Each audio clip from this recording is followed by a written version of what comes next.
Ilibirika, nishachoka mimi. Kila siku nishachoka mimi bwana. Basi wenyewe hata ingizi moto. Sijui tatizo ni nini. Wapa, asosole kwaro. Imeganda?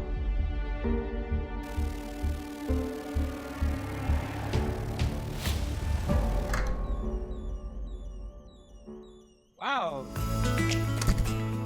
Hamna haja kutabika, nimefika.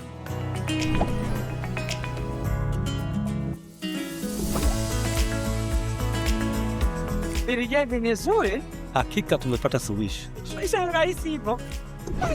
Mambo haya mazuri yanapatikana kiasi gani? Kutoka Smart TV, friji, microwave, blender na vifaa vingine vya kisasa, Kiasi Gani Teleshopping inakuletea ubora wa bei rafiki. Agiza leo tukuletee popote ulipo.